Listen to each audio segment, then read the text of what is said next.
The third wave of modern missions took place on the heels of the first two. The first missionaries went to the coastal areas. The second group went into the interior areas. The third wave of modern missions we call, focused on unreached or hidden peoples. Unreached or hidden peoples. From the 1930s until the present time. One of the early pioneers of this was a man named Donald McGavran. Became a fairly well-known lecturer, ultimately at Fuller Theological Seminary. He lived from 1923 to 54, was when he was in India for about 30 years. He lived up until the 1970s, I believe, or 80s. But in the 20s, 30s, and 40s, and early 50s, he was in India, 31 years there. And what he especially learned and helped us understand is that there need to be people movements to Christ. That evangelism is not just about leading, people individually to the Lord. It's about seeing people as groups, with leaders, with cultures, and especially contextualizing the gospel to them. Not importing our Western culture, and not, again, just thinking it's a matter of individual addition in terms of the gospel, but the gospel explodes and multiplies when we use what we call redemptive analogies. We bring biblical context into their culture, like Don Richardson made famous many years later when he wrote the book Peace Child, about how with a headhunting group he discovered that a child exchange had something to do with bringing peace between tribes. So he used the analogy for the Son of God coming to bring peace among. So the missionaries during the 20th century began to learn we need to take the biblical ideas and present them in contextual ways among peoples as groups. And when we especially focus on their leaders, their tribes, them as entities, the gospel multiplies. It doesn't just go by addition. It explodes among people movements.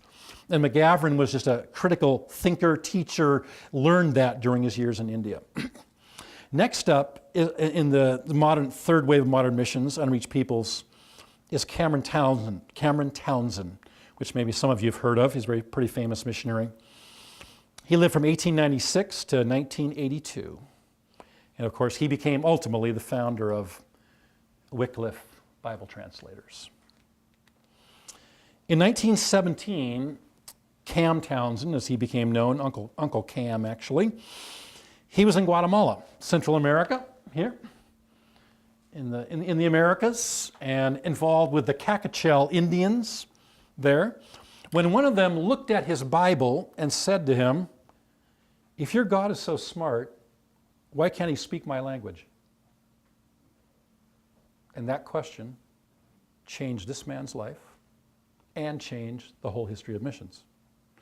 Because that's when Wycliffe was born, a bit of time after that, and eventually began training linguists, and of course, took on the vision of the fact that the Bible needs to be translated into every language on earth.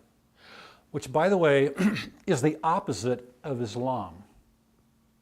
Muslims do not like to see the Quran translated into other languages because they believe it's pure only in Arabic, and it's really not as good or no good in other languages. There's much more I could say about that. Believers in Christ are just the opposite. God, of course, communicates in every language. The Bible started out in Hebrew and Greek and many other things.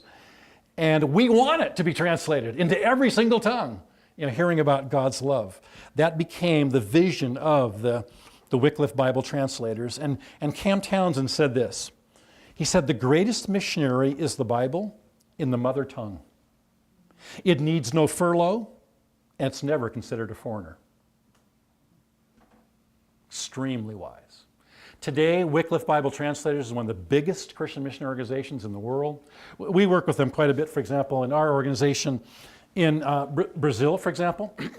We have a lot of Brazilian workers, and in the Amazon River region, because our workers are Brazilian, we have our people go up the rivers and get the languages of the various people groups that are there. We bring the languages out, we give them to the Wycliffe translators, who are a lot of times white or North American, and they translate the languages.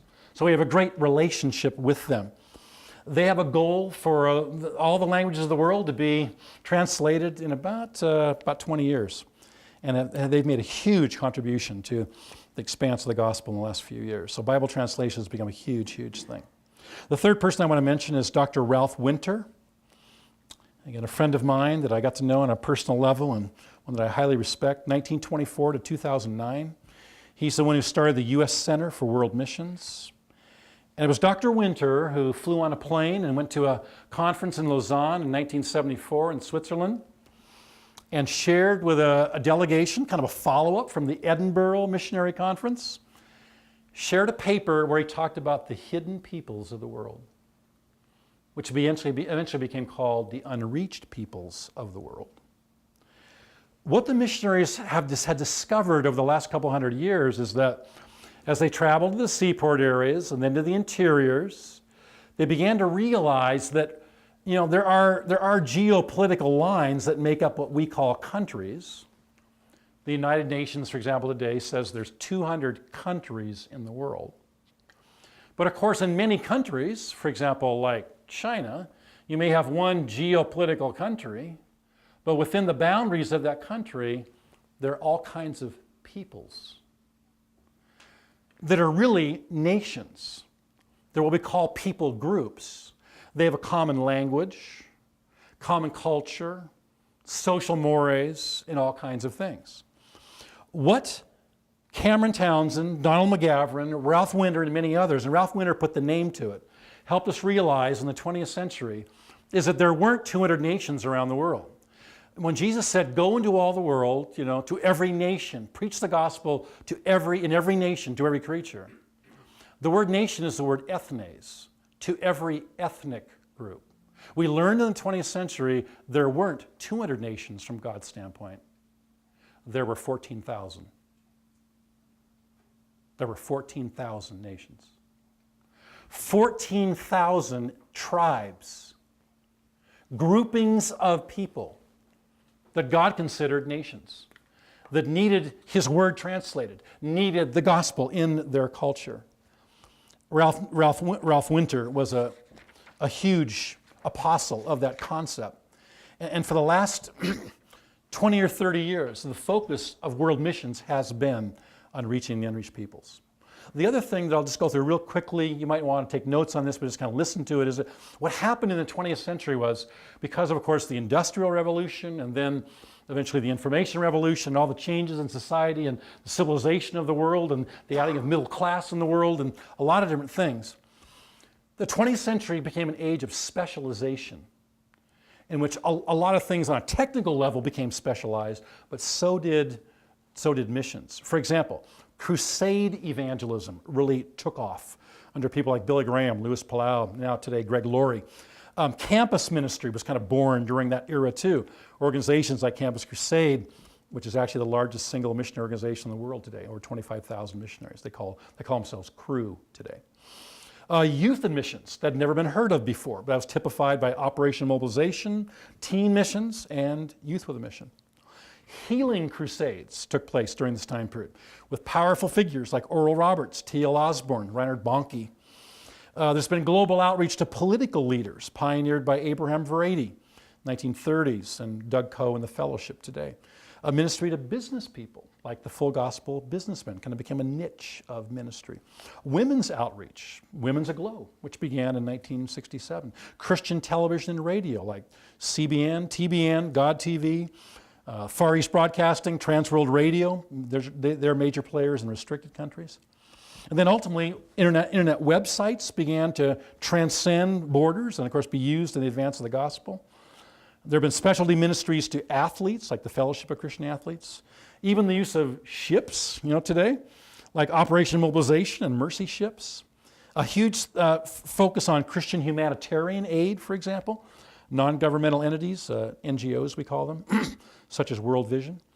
And then also a number of church planting movements that cause rapid multiplication by nameless, faceless, fearless lay leaders. So in especially the latter part of the 19th century and then into the 20th century, there was a tremendous explosion because the gospel had come to the seaport areas. It then began to move more internally into other nations.